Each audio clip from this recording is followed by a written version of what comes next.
Hello, everyone, and welcome to Triangle of Fence. This is Monish, and as always, I'm joined by Nishant. At the outset, I would also like to share that we are now on YouTube, so if you'd like to see our pretty faces, you can watch us there. However, if this is something that you listen to while at work or while at a walk, you can just continue to listen to the audio version on Spotify, Google Podcasts, or any of the podcasting platforms that you listen to. On today's episode, we'll take a look at some of the playoff contenders. I say playoff contenders because they're not really chip winners or chip contenders, but they could really make a push for the playoffs this season. Teams that have really strengthened themselves. The Atlanta Hawks, they've bought in a bunch of pieces. That's going to be an exciting team to watch out for. We'll talk about the Hawks. We'll talk about a team in the West as well. We'll talk about the Pelicans, and we'll take a look at some of the players from the batch of 2017 who actually got themselves a rookie max extensions. We spoke about Tatum and all of those guys yesterday. A couple more guys got added to that list: Adebayo and Brandon Ingram. It's going to be a fun talk. Stay tuned.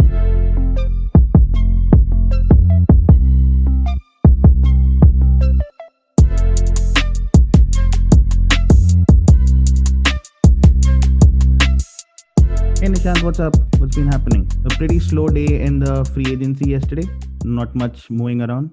Except that Bogdanovich is now confirmed that the Sacramento Kings have not offered him a deal, so he'll be joining the Atlanta Hawks, which makes them an even stronger team. Yeah, slow day for the NBA, busy day for us. We've been working on our YouTube thing all day. The people are going to see our pretty faces, but only in a highly stylized image format with some animations running, and we want to keep it content focused at the end of the day. I think a fun little update, by the way, for the listeners is we're soon trying to move to an additional weekly episode that supplements the daily stuff that we do, and if we're able to manage the logistics and find time in between our schedules, ideally this will start once the season starts, and it'll be like a weekly roundup of all the best plays, the key matchups, stuff that we've seen from the game. And this will be video. Maybe we'll do this live. We'll figure this out. But we feel like video just enables us to build a better narrative, tell the story a little better of what happened in the NBA over the week. But that'll be over and above our daily. Our daily is the daily episodes are the bread and butter of the show. With that quick and boring announcement, back to you. No, absolutely. I'm looking for the season to start because I can't imagine there's going to be like 6 games a day, 5 games a day, and so much to talk about. And Yeah. we'll not have to fish around for news like we're doing today. But It's a slow let's news day. let's jump right into it. The Bogdanovich going to Atlanta Hawks, and that makes them an interesting team, right? Trey Young, Bogdan, manning the backcourt. They also brought in Gallinari this time, so Gallinari and Collins, who missed a large part of last season, I would say, and they also have the big and Clint Capella. And in addition to that, Rondo looks likely to move there as well. They have Chris Dunn, whom they signed, and they also have Kevin Herter, who seemed a pretty interesting player as well. So interesting team. Where do you think the Atlanta will finish, and what do you make of these moves? Good moves. The team was hot garbage last season, and it'll be interesting with these moves how good Trey Young looks, because the impression we got last season of Trey Young was, and this was a sophomore year, right? Great young player, amazing playmaker, can easily get you double-digit assists a game, and also be a lead scorer. Cannot defend, something that he has in common with Luka Doncic. Although I think he's way worse than Luka Doncic, and also he doesn't have the size. He really doesn't have the size for any position in the NBA, but his skill kind of got him there, right? Now they've gone from hot garbage to this is an interesting squad on paper, because it looks like a great squad. It looks like every position has at least one very good high level option above average in every position, and then some depth to go with it. I don't think they have the kind of depth of, say, a Denver Nuggets, but then again, we're talking about the upper echelon in the West versus Mhm. in the East, where there's a bunch of teams that are hot garbage, and it doesn't take much to elevate yourself above that. So I thought we could maybe run through the East ones and see how the Atlanta Hawks stack up now versus all of the other teams that sucked last season, and are they going to get themselves to the playoffs, right? Yeah, a playoff jump themselves, that itself is a big push for Atlanta, right? They didn't go to the bubble, so that means it's been like what, 8, 9 months since they last played a game. So if they make a playoff push this year, that itself is a quite a big of an achievement. And let's take a look at this. Let's cancel out teams and see where they ideally should be finishing or targeting at least. So if you have to look at the East, and I'm starting from the bottom, so you would cancel out Cleveland, right? I mean, they've not really made big moves, so Atlanta is definitely better than Cleveland. Yeah, I mean they have JaVale McGee though, so Shaqting highlights maybe. I don't want to shit on JaVale after he left the Lakers. He just delivered a Hey, he's a chip, but champion on multiple yeah, teams, yeah, so yeah. being harsh. Yeah, but Cleveland, yeah, I think they have an aging Kevin Love, or should I say aged Kevin Love, and he has his own share of fitness issues, and it's a weird team, Cleveland. They have multiple big guys in there: Kevin Love, Yeah, Andre yeah, they only Drummond, and have big now guys. They bounced out Tristan Thompson, but it's like they're top heavy and not really that great too. It's not like there's any one standout big guy. Kevin Love was a monster, but I don't think he's that guy anymore. And they don't really have a backcourt worth anything. So Cleveland, there's nothing exciting about that squad right now. I think they're going to tank again, go back into the draft. This is kind of like the process light version. Cleveland, the number of times they've tanked in the last 10 years or more to get LeBron, to get Kyrie, and the list just goes on. So I think it's going to be one more of those seasons. So it's safe to say Atlanta are going to be better than Cleveland. all right, Atlanta themselves finished 14th, but I'm sure they'll Yeah. finish higher this time. The team that finished 13th was Detroit. 12th was New York Knicks. Now Atlanta is looking better than them right now at least. Yeah, I think that's safe to say. Detroit for sure, because again, Detroit is a squad full of just injury disasters waiting to happen. Yeah, they've got Blake Griffin, who I forgot he was even in the NBA. It's been that long since I've seen him play his best or even play at all. Derrick Rose, again, a shell of his former self. Fitness, we don't know. So yeah, Detroit, I think it's safe. So New York is a bit of a puzzle right now because historically they've been terrible, right? And their ownership is just disastrous. But they made a bunch of moves last year to make changes to the front office, and they brought in a lot of guys who are somewhere between kind of like a Rob Pelinka mold of sports agency and management and that kind of background, and also PR and marketing. So they understand brands, they understand how to build a business centered around an attractive product, and so to speak. So I wouldn't put it past them to make some exciting moves. Now, can they build a playoff team, a championship, and all of that? That's a long-term thing. But can they build an exciting team that fills seats once fans are allowed back in? And if that team is good enough to go to the playoffs, I think it's possible, and they have a lot of cap space yet. So it'll be interesting to see where New York go. I thought they had a good draft, but as of now, yeah, Atlanta are better than New York. All right, so that cancels out three teams: Cleveland, the Cleveland Cavs, the Pistons, and the Knicks. The Bulls.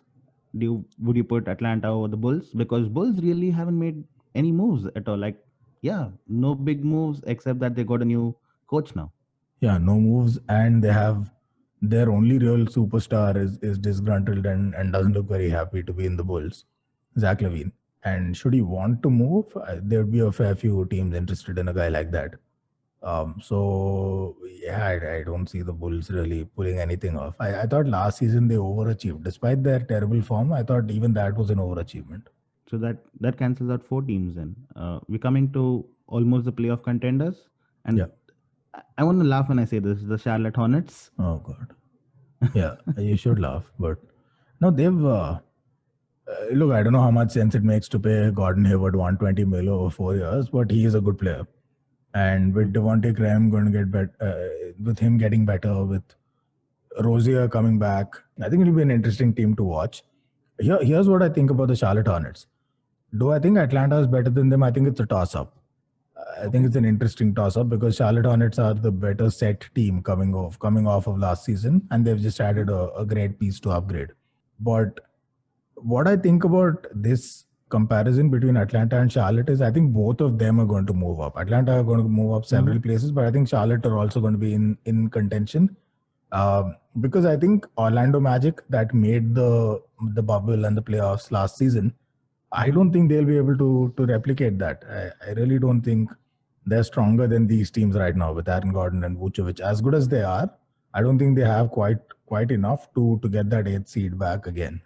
Okay, so instead of the Hornets, we'll cancel out Orlando Magic. So that's 5 teams then. Right. And Washington Wizards. Yeah. So they have John Wall, who should be more like John Hopkins, as in the hospital. and Bradley Beal, who clearly wants out. I won't be. I don't think they're even done with the saga yet. I wouldn't put it past them to trade him at the end of the day. Wall wants out. It's just a shambles of a team. The only good thing for them is they've re-signed Davis Bertans, but that's about it. So they can be a great team, at least a good, solid playoff team, kind of like what Portland were last season. Can give the big guys a run for their money if they're all fit and playing together as a team. But that's the one part I don't see happening. They're all injury prone. There seems to be no chemistry left in that team. I'll believe it when I see it. Washington Wizards playing well, so I think I'd put them behind both Charlotte Hornets and the Hawks. All right. Right now we've cancelled out 6 teams then, and that means the Hornets and the Hawks are almost in a playoff contention place right now. Looking at the teams that actually made the playoffs, we cancelled out the Magic, but there's Brooklyn Nets who are definitely stronger. The 76ers, who I want to assume they're stronger. Oh yeah. Miami Heat are definitely the NBA finalists and all of Boston. that. So yeah, Boston definitely always going to be in the talk. Bucks. The Raptors, yes, they've strengthened with the re-signing of Van Vliet, and I don't even talk about Bucks because I think they're the top team in the regular season. I mean, correct. I think they'll go to the playoffs. I think that goes without saying. So the one team that I left out deliberately is the Indiana Pacers. Are they good enough to finish 4th again? I don't think so. But should the Hawks or Hornets, or will the Hawks or Hornets be pushing them for that 8th spot? Well, I think we should consider including the Raptors for a second. I know it sounds a little out there, but the Raptors basically lost a whole host of defensive capabilities in the departures of both Ibaka and Marc Gasol.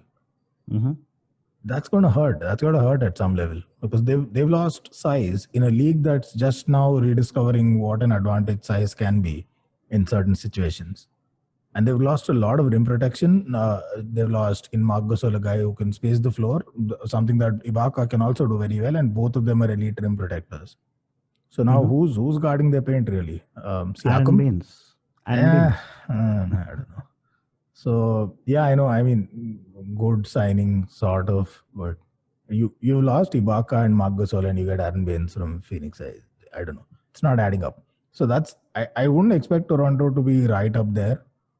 And their backcourt, Lowry's aging. It's not like he's a sprightly young player anymore. So Toronto are in a bit of a shaky situation. If they make a couple of moves, let's see. Indiana, now that's the interesting piece. Indiana, Charlotte, Atlanta, where do we rank these guys, right?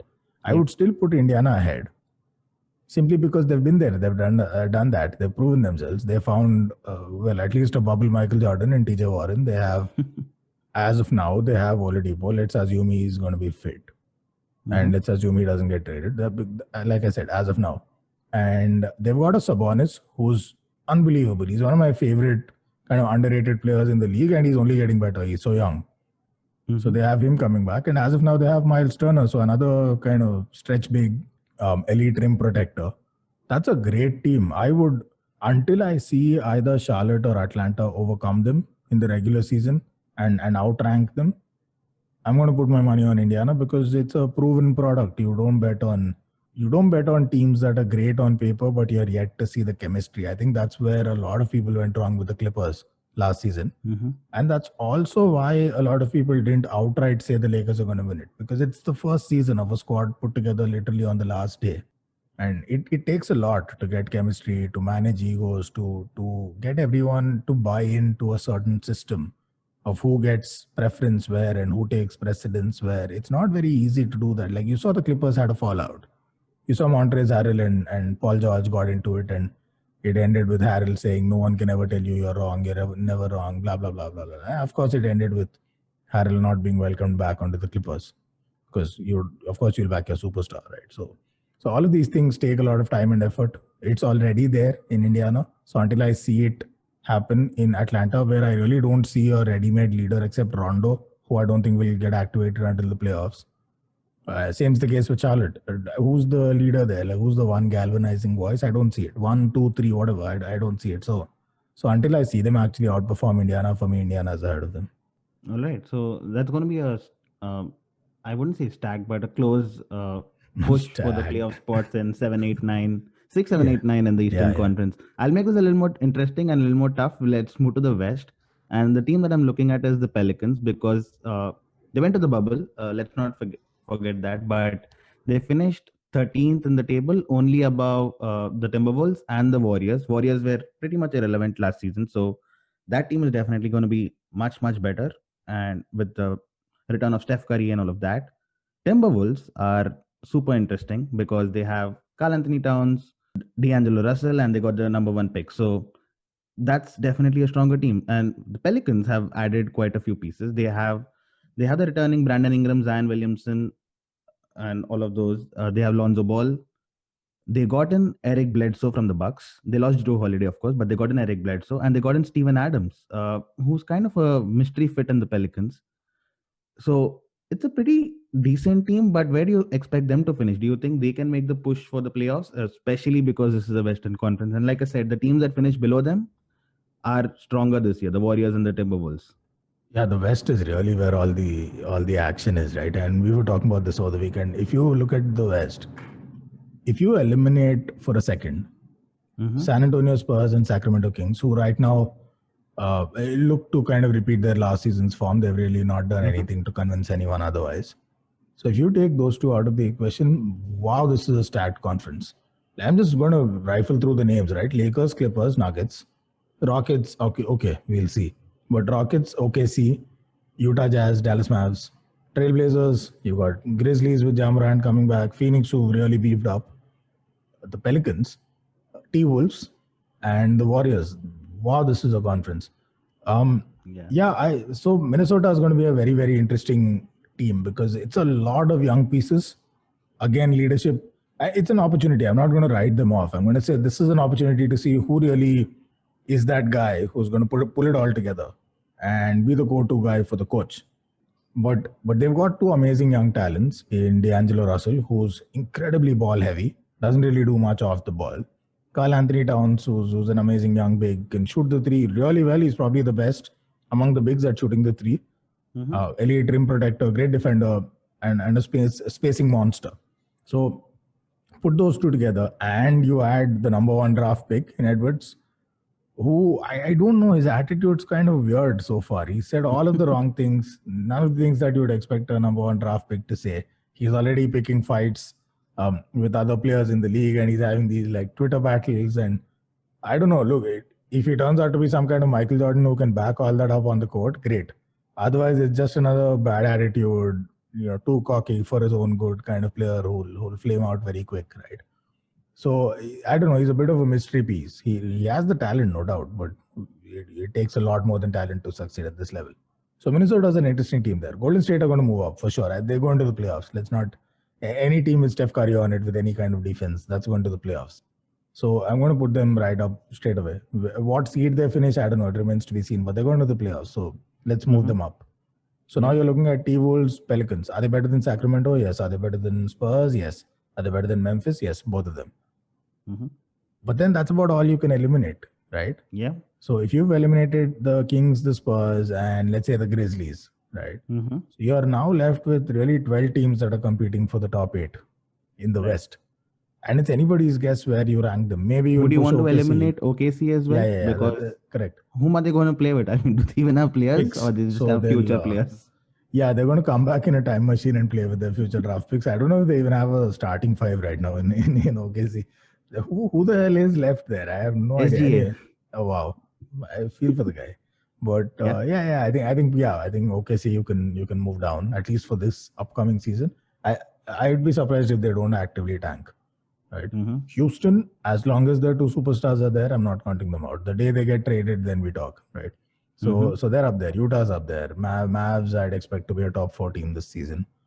Denver, I thought actually weakened themselves a bit from their. Yeah, I don't know. Maybe there are a couple of moves away. Grant went away. That's a big loss. Because if you remember when we were talking about the playoffs, where it really turned versus the Jazz was when they relegated Michael Porter to lesser minutes and kind of like an impact player off the bench. Because Michael Porter Jr. is a phenomenal offensive talent, but he doesn't defend to save his life at all. He's great with rebounding. He's great at scoring, but that's about it. Jeremy Grant was the guy that picked up Donovan Mitchell up and down, full court. And between him and Gary Harris, I think they did a great job. And defensively, that's where they really won the game. And because we know Murray and Jokic are sensational, but defense is where they won it. I think they've He also depleted got themselves. Kawhi Leonard in the following round. Exactly. So I think they've depleted. Yeah, always. He always picks up the other team's best guy, right? He was on LeBron duty. Switched on AD also a bunch of times. So I think that's a loss for them. It remains to be seen if they can plug it. But it's still, Jokic and Jamal Murray, you can never count that team out. Jokic alone, you can never count that team out. So they're right up there. For me, between the Pelicans and the T-Wolves, I would say obviously maybe more excited about the Pelicans. Because sure, they lost Jrue Holiday, one of the best two-way guards in the league, but they got Bledsoe, who's really no slouch. Bledsoe's only problem is in the postseason, in the playoffs, in the big matches when he has to create his own shot. He doesn't have to create his own shot here because Lonzo, for me, is one of the elite young playmakers in the league. I think his court vision is excellent. So he doesn't have to create his own shot. And they're not going to be dependent. They've got a bunch of people that can shoot, including JJ Redick if he comes back. They've got a bunch of people that can shoot. They've got a bunch of people like Ingram can create his own shot. Lonzo is increasingly creating his own shot. Zion is just a bull in a china shop. So they've got a bunch of pieces there that can. And then Steven Adams with his, he sets the toughest screens in the league. So he's a pick and roll nightmare for teams. And with Lonzo, you know they're going to get the best out of him. So there's a lot more offensive weapons here than there were in the Bucks. So there's not going to be as much expected of Bledsoe, except on defense. And on defense, he has always been sensational. He's one of the best defensive guards in the league. So that's an amazing team, Pelicans, if they can get it together and Zion can stay fit. That's a phenomenal team right there. Better than the T-Wolves. Because T-Wolves, between Edwards, first of all, that's a team chemistry nightmare. Because they have a number one draft pick saying all the wrong things. They have their lead ball carrier, playmaker in D'Angelo Russell, who also has said a lot of dumb things in the past and doesn't really get along well with everyone except Karl Anthony Towns, thankfully. And then you've got Towns, young, inexperienced, amazing talent, not really a leader yet. So that's a whole drama waiting to happen. It's like a light version of the Brooklyn Nets. Could work out great, could easily fall apart. And how does Edwards play off the ball? Or if Edwards gets the ball, how does D'Angelo play off the ball? Because he's terrible at that. So there's a lot of things to be figured out in the T-Wolves. I don't think they're there yet this season, maybe next season. Pelicans are there this season. Like I'd expect them to go to the playoffs and make a whole lot of noise before flaming out. So if you're eliminating the T-Wolves, that means you've eliminated 5 teams so far. You've eliminated the Spurs, Sacramento, T-Wolves, Memphis Grizzlies, and OKC. So that's 5. But whom else would you eliminate to get the Pelicans in? And I'm looking at the league, I'm looking at the teams here, and I'm thinking Houston. If they lose even one of their stars. No, I wouldn't go that far, honestly. Unless Houston loses both their stars, they're going nowhere. Because let's play this out. If they lose Westbrook, they have James Harden, there's no way James Harden's not going to the playoffs. It's not going to happen. Like just him alone shooting every night in, night out, they're going to go to the playoffs.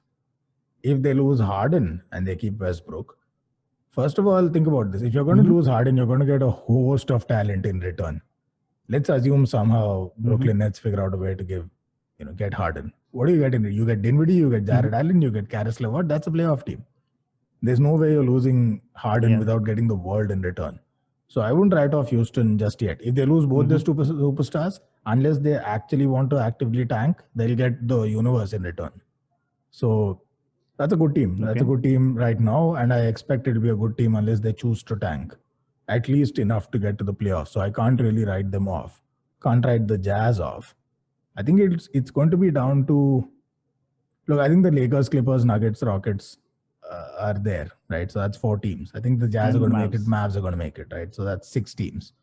Now, for the last 2 spots, it's really a toss-up between Portland, who have made some good moves. They've strengthened. They've got Covington now. That's an amazing defensive addition and a 3-shooter. So that's a very strong team if everyone's fit. Now, then they've... so you've got Portland. You've got Phoenix, they've beefed up. Phoenix is such an exciting... Like they've done their version of the Atlanta Hawks, only better. So Phoenix for me is an amazing side right up there. And then there's the Pelicans and the Warriors. So it's Oh, all of these teams competing for just 2 spots. The West is stacked, man. It's going to be a mouth-watering clash. I'm not making any picks at this stage until I see everyone's hand and who they've traded for. absolutely.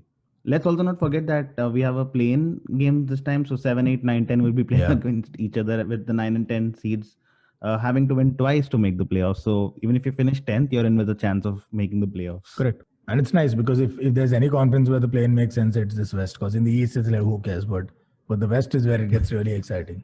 Absolutely. Yeah, that's going to be fun. Excited about the NBA returning. It's just less than a month away now.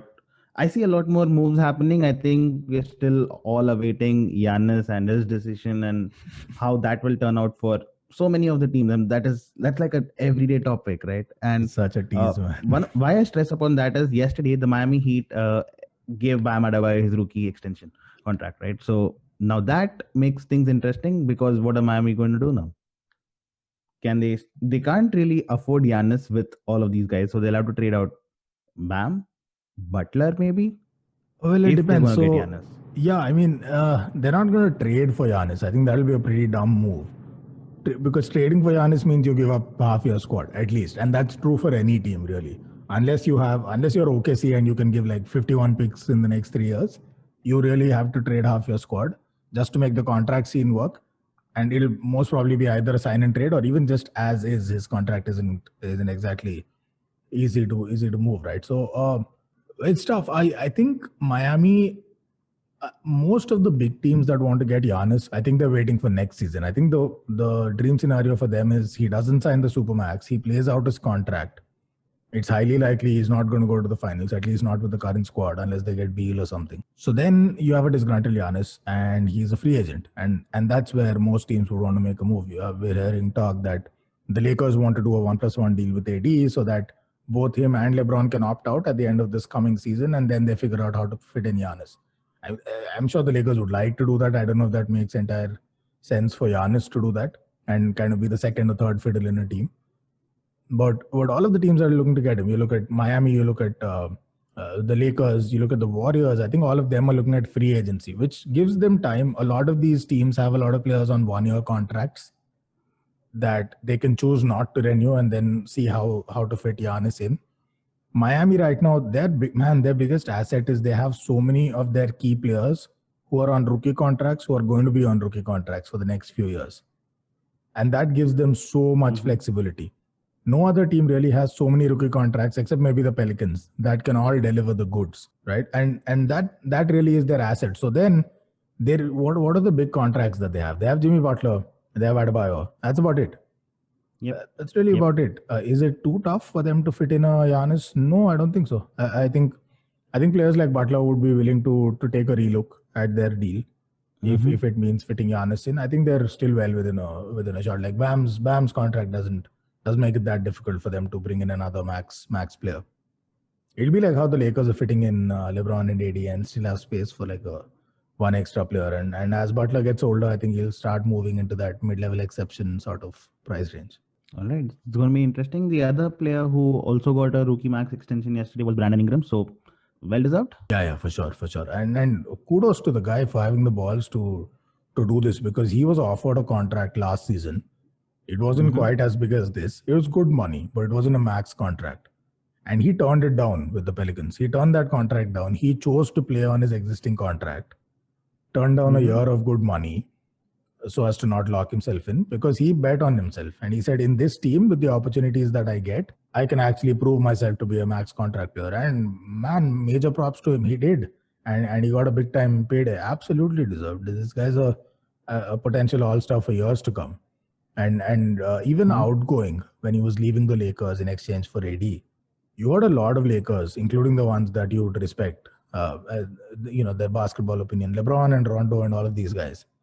All of them were apparently touting Ingram as the next big thing. And they said, just wait and watch, this guy is going to be something special. So he is the real deal. He is the real deal. He can, in many ways, he's their most potent offensive weapon. Because in the playoffs, as teams start stifling Zion and they throw bodies at him, here's a guy that can shoot the three He has a guy that can finish strong at the rim. He has a guy who has a surprisingly strong mid-range game, and he can shoot off the dribble, create his own shot.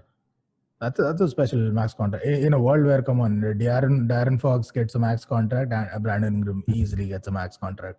Yeah, just before we close out the episode, one last thing, because the five rookie players who got an extension, let's try to redraft them, right? If you have to put in Tatum, De'Aaron Fox, Bam Adebayo, Brandon Ingram, and Donovan Mitchell, if you have to rearrange them, who would your first pick be? Would it still be Jason Tatum? Would it be Mitchell, who did quite a bit with the Jazz, or Bam Adebayo, who took Miami to the NBA Finals? Tatum, easy. Tatum, I would expect to be a league MVP candidate for the next 5 to 8 years Mm-hmm. at least, if not more. And he's a Mm-hmm. two-way player, and he shoots the three, strong mid-range, finishes at the rim, great handles, and an amazing defender. I mean, he's defended Kawhi, he's gone against Giannis. A great defender. So Tatum is an easy pick. He's a franchise player. He's a player you build a city around. So Tatum's easily the Mm-hmm. number one. All Number right. two is an interesting Who? toss-up. Sorry? Yeah. Yeah. Yeah. So Yeah. Who's number number two? two, uh, so we're looking at what? Bam, Donovan Mitchell, Darren Fox, and Ingram, Brandon right? Ingram. Yeah, I think Mm-hmm. Donovan Mitchell makes sense as the. I think he would leapfrog Ingram. Would he leave from Bam? Yes, because Bam's skill set is not really a very high draft pick kind of skill set. Mm-hmm. He's great. Rebounds, defense, hustle, doesn't space the floor, doesn't shoot the three. There's not going to be a lot of teams that, like Miami's offense is built around Butler and Bam and all of these guys because they had all these guys from scratch and they figured out their offense. But if he were to move to another team, he's not a ready-made fit in a lot of teams. And a lot of teams would have to rejig their structure to fit him in. Is he that player yet? No, we've not seen enough. So as of now, absolutely. Donovan Mitchell skill set. He shoots the three, shoots off the dribble, great playmaker, defends pretty well. Again, all of those offensive skill sets that I spoke about Tatum at maybe a slightly diminished magnitude. So Mm-hmm. Donovan Mitchell easily goes next. Then it's Brandon Ingram. For me, then it's Bam. Okay. Again, for the same reasons, the top three, Tatum, Mitchell, Ingram, same reasons. Three ball offensive, just an all round offensive ability. If you're a big and you're not a stretch big, it's a problem in this league. It limits the number of teams that can fit you in. And that's the only thing why Bam is not a high draft pick. Now, if you were to ask me how much would I pay each of these guys, that changes the whole conversation, right? We're just looking at how draft picks are made and who should be valued higher. The three that I enumerated in that order would really put your franchise in a place to attract a lot of other stars, maybe even some very big names because these guys are there and you can form a great partnership around them. All of them that I mentioned are also great team players.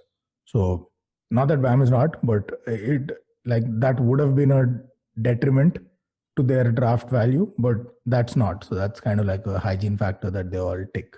So Bam fourth and De'Aaron Fox, I love the guy, but I think he's incredibly overrated. If he's a like this is the most shocking max contract signing since maybe Tristan Thompson, who I didn't think deserved a max either, as good as he was.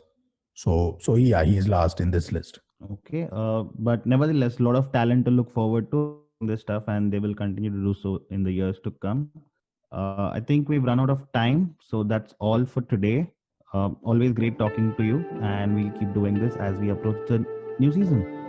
All right, cheers.